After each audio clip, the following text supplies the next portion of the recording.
मुस्लिमों और दलितों ने ही सबसे पहले भीम आर्मी के चीफ आजाद समाज पार्टी के राष्ट्रीय अध्यक्ष चंद्रशेखर आजाद जी को नगीना से लोकसभा से जिता के सांसद में भेजा था।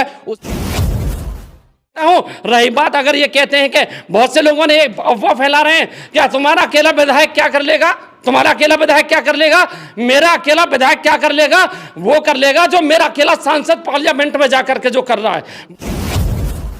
क्या भाई रही बात अनिल सागर जी की, अनिल सागर जी का पिछले 20 वर्षों का संघर्ष समाज में रहा है, और समाज में ही नहीं बल्कि सर्व समाज में रहा है। चाहे वो राजस्थान ले लीजिए, मध्य प्रदेश ले लीजिए, छत्तीसगढ़ ले लीजिए, दिल्ली ले लीजिए, देखते ही दूर से नीले पटके वालों को गले लगा लेते लोग, खासकर हमारे मुस्लिम और दलित भाई। अरे भाई दोस्तों, जय भीम, नमो बुद्धाय। मिलेंद्र गौतम मैं हूं आज सीमापुरी विधानसभा में, जहां पर अनिल सागर जी अपना इलेक्शन लड़ रहे हैं आज़ाद समाज पार्टी की तरफ से।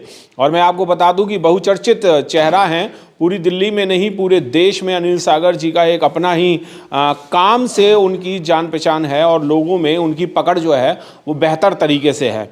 पर यहाँ पर देखा जाए तो आम आदमी पार्टी, कांग्रेस, बीएसपी और बीजेपी जो है वो अपना दमखम दिखाने के लिए पूरा तैयार है। और मैं एक चीज़ बता दूं कि आपको कि यहाँ पर पहली बार आज़ाद समाज पार्टी भीम आर्मी जो है वो अपना इलेक्शन फाइट कर रही है, पहली बार अपना इलेक्शन फाइट कर रही है। और देखा जाएगा इस बार की इलेक्शन में आर पार की लड़ाई अगर होगी तो किसकी होगी, और आज़ाद समाज पार्टी कहाँ तक अपना खाता खोल पाएगी। मेरे साथ प्रिंस प्रभाकर जी हैं, उनसे भी जानने की कोशिश करेंगे। आप युवा हैं और आज़ाद समाज पार्टी में अब आप पूरे दमखम से काम कर रहे हैं, क्या लगता है कि इस बार दिल्ली में आज़ाद समाज पार्टी कितना अपना दमखम दिखा सकती है? आपके चैनल के लिए आपके लिए धन्यवाद। मैं आपको बता देना चाहता हूं कि देखिए, अभी इससे पहले केजरीवाल जी की सरकार थी, और उससे भी पहले बीजेपी कांग्रेस की सरकार थी, ठीक। अब केजरीवाल जी को वोट दिया, केजरीवाल जी में जो प्रेजेंट उस तत्कालीन मंत्री थे वो हमारे ही समाज से बिलोंग करते थे, जाटव समाज से बिलोंग करते थे। उनको 2 बार मंत्री बनाया और 2 बार विधायक भी बनाए इस देश की, इस विधानसभा की जनता ने।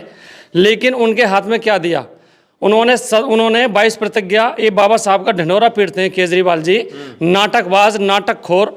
इन्होंने क्या दिया उन्होंने 22 प्रतिज्ञा अम्बेडकर भवन में क्या ले ली, समाज को क्या दिलवा दी। उसके बाद में उनको मंत्री पद से भी हटना पड़ा, और तो और अपने उससे यानी कि पार्टी से भी उनको, वो तो बहाना था कि उन्होंने पार्टी छोड़ी, बाकी उनको निष्कासित किया था। बाबा साहब डॉक्टर अम्बेडकर का ढिंढोरा पीटने वाले लोग, अगर बाबा साहब डॉक्टर अम्बेडकर की कोई उनका नेता, उनका विधायक अगर 22 प्रतिज्ञा अगर जाकर के समाज में दिलवाता है तो वो कहते हैं कि मेरा इस मंत्री से कोई लेना देना नहीं है, इसका ये व्यक्तिगत जवाब है, ये व्यक्तिगत इनका ये व्यक्तिगत स्टंट है, मेरा स्टंट से कोई मतलब नहीं है। ये नाटकबाजी जो चल रही थी, अब वो जवाब दें। एक तरफ लगाते हैं, एक तरफ तो फोटो लगाते हैं बाबा साहब की, और दूसरी तरफ लगाते हैं आजम शहीद भगत सिंह जी की। बाबा साहब डॉक्टर अम्बेडकर को कितना फॉलो करते हैं, क्योंकि ये भी संघ की विचारधारा का इंसान है, और जो संघ में विचारधारा चलती है वो इनमें विचारधारा चलती है। अगर इनको दलित, मुसलमान और सर्व समाज वोट करे, गरीब समाज वोट करे, रिक्शा वाला वोट करे, ट्रली वाला वोट करे, और ऑटो वाला वोट करे, रेहड़ी पटरी वाला वोट करे, पार्लियामेंट में जाकर के अपने रिश्तेदार को भेजने का काम करते हैं, सांसद उस राज्यसभा में जाकर के ये धन्ना सेठों को भेजते हैं, और मैं आपको बता देता हूं, उप मुख्यमंत्री धन्ना सेठ को बनाते हैं, मुख्यमंत्री धन्ना सेठ को बनाते हैं। क्यों किसी मुसलमान का मुख्यमंत्री नहीं बनाया, क्यों किसी दलित को मुख्यमंत्री नहीं बनाया, उनको महापौर बनाया, उसके बाद में मुख्यमंत्री बनाया, उसके बाद में खुद मुख्यमंत्री बन गए। तो मैं आपसे मेरे बड़े भाई ये कहना चाहता हूं कि भाई रही बात अनिल सागर जी की, अनिल सागर जी का पिछले 20 वर्षों का संघर्ष समाज में रहा है, और समाज में ही नहीं बल्कि सर्व समाज में रहा है। चाहे वो राजस्थान ले लीजिए, मध्य प्रदेश ले लीजिए, छत्तीसगढ़ ले लीजिए, दिल्ली ले लीजिए, और राष्ट्रीय पार्टी के उच्च पदों पे भी कई बार रह चुके हैं, आसीन रह चुके हैं। तो इनका खुद का संघर्ष जिस टाइम पर 2020 में लॉकडाउन लगा था, उसी टाइम पर आप लोग डर रहे थे मरने से, लेकिन ये अनिल सागर जी एक ऐसे शख्स थे जो अपनी जान की और अपने माँ बाप की और अपने बच्चों की परवाह न करते हुए गरीबों को हेल्प कर रहे थे। खाना वितरण कर रहे थे। जय भीम नाम करके कोई एक रसोई चलाई थी, वो आप यूट्यूब पे उसे सर्च कर सकते हैं। ये कोई ऐसा नहीं है, झूठा नहीं है। आप देखिए इधर तस्वीर देख लीजिए, कैमरामैन से मैं बोलूंगा उधर देखे जरा, पता चलेगी वो तस्वीर अभी की बनाई हुई तस्वीर नहीं है। ये तस्वीर 2020 की तस्वीर बनाई हुई है। और अगर मुसलमानों को झूठा आश्वासन देते हैं ये, कभी तो किसी को धक्का मार के अपनी पार्टी से निकाल देते हैं। और मैं कहता हूं, रही बात अगर ये कहते हैं कि बहुत से लोगों ने अफवाह फैला रहे हैं, क्या तुम्हारा अकेला विधायक क्या कर लेगा, तुम्हारा अकेला विधायक क्या कर लेगा, मेरा अकेला विधायक क्या कर लेगा, वो कर लेगा जो मेरा अकेला सांसद पार्लियामेंट में जाकर के जो कर रहा है। बोलती बंद कर दी मेरे अकेले सांसद ने, मेरे नेता ने, हमारे बॉस ने, तो ये वो कर लेंगे। वहां भी ये क्या करते थे कि बीजेपी का है, फलाना है, अकेला सांसद क्या कर लेगा, उसको बीजेपी जीत जाएगी, गठबंधन को हराने की जरूरत नहीं है, आप केवल उसको करो। जब दलित और मुसलमानों ने एकता दिखाई थी तो उनके छक्के छूट गए थे। इधर उसकी जो सीट आई थी राष्ट्रीय पार्टी की, जब एक सांसद जिसे लेकर के चल रहे थे ये लोग, मीडिया वाले भी दिखा रहे थे, एक सांसद वो निर्दलीय वो निर्दलीय नहीं था, वो उसका खुद का दल है, वो करोड़ों लोग जुड़े हुए हैं, और पार्लियामेंट में जाकर के उनकी आवाज को उठाया। और उस टाइम पर जब बीजेपी काला कानून ला रही थी मुसलमानों के लिए, सीए एनआरसी को ले सीए और एनआरसी को जब ला रही थी, तो उस टाइम पर सर्दियों का दिसंबर और जनवरी का महीना चल रहा था, और ये लोग चादर कंबल तान करके घर में सो रहे थे।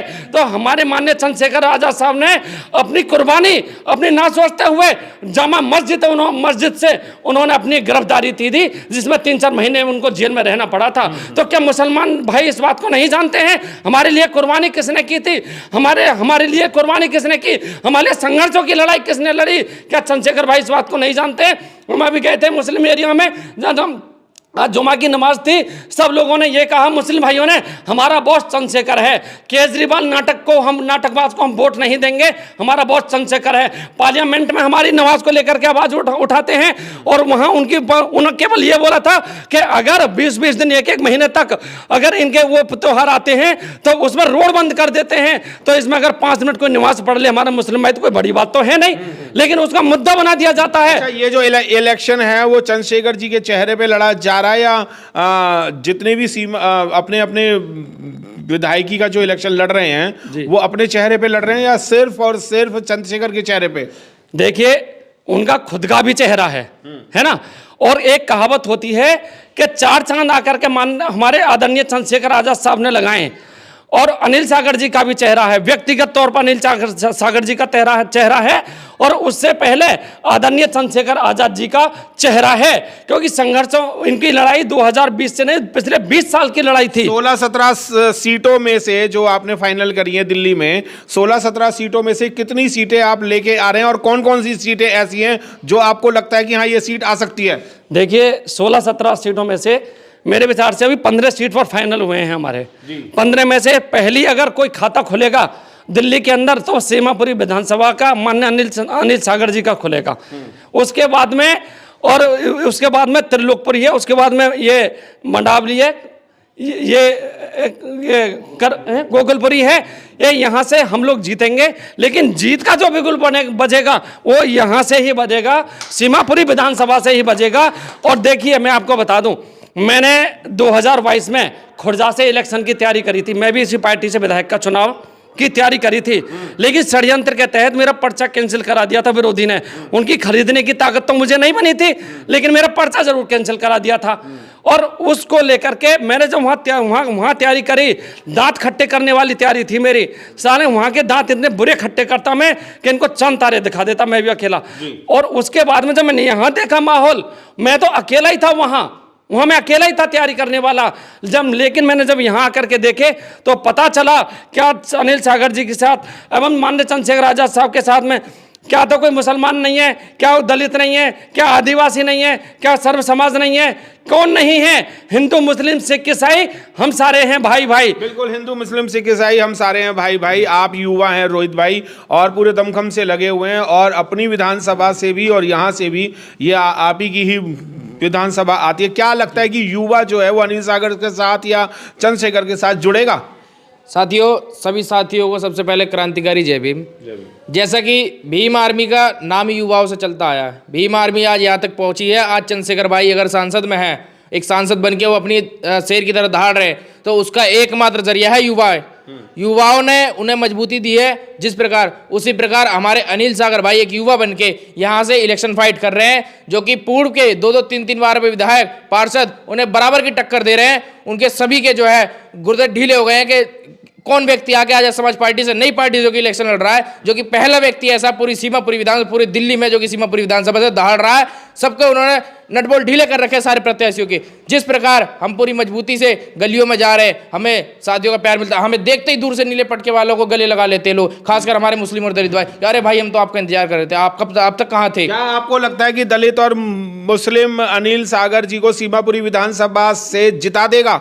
बिल्कुल 110% में डंके की चोट के साथ कह सकता आपको हूं। किसी और वर्ग का वोट जरूरत नहीं है, सिर्फ मुस्लिम और दलितों का ही आपको जरूरत है? मुस्लिम और दलितों ने ही सबसे पहले भीम आर्मी के चीफ आजाद समाज पार्टी के राष्ट्रीय अध्यक्ष चंद्रशेखर आजाद जी को नगीना से लोकसभा से जिता के सांसद में भेजा था। उसी प्रकार दिल्ली से सबसे पहले मुस्लिम और दलित की यहाँ पे आबादी सबसे ज्यादा है, जो यही लोग हमारे अनिल सागर भाई को इस विधानसभा से उठा के विधानसभा में भेजेंगे, जो कि वहां पे चंद्रशेखर भाई की तरह ही अकेले शेर की तरह दहाड़ने का काम करेंगे, जो कि मेरा दावा है ये पूरा। जी, तो यानी कि आपको लगता है कि सिर्फ और सिर्फ एक ही विधानसभा ऐसी है सीमापुरी जो अनिल सागर जी जो है वो पहली जीत पर लेके आएंगे? नहीं, हमारी और भी विधानसभा है, जो कि हमारी गोकलपुरी विधानसभा हमारे पड़ोस में लड़ रही, त्रिलोकपुरी विधानसभा है, हमारी किराड़ी विधानसभा है। इन विधानसभाओं से हमारी जीत निश्चित तय है। परंतु जो सबसे पहले खाता खुलेगा, जो कि पूरे देश में आवाज जाएगी, दिल्ली से अगर कोई आजाद समाज पार्टी से जीती है तो वो सीमापुरी विधानसभा जीती है। बिल्कुल, सभी युवाओं का कहना है कि युवा जो है वो पूर्ण तरीके से अनिल सागर जी के साथ हो गया है।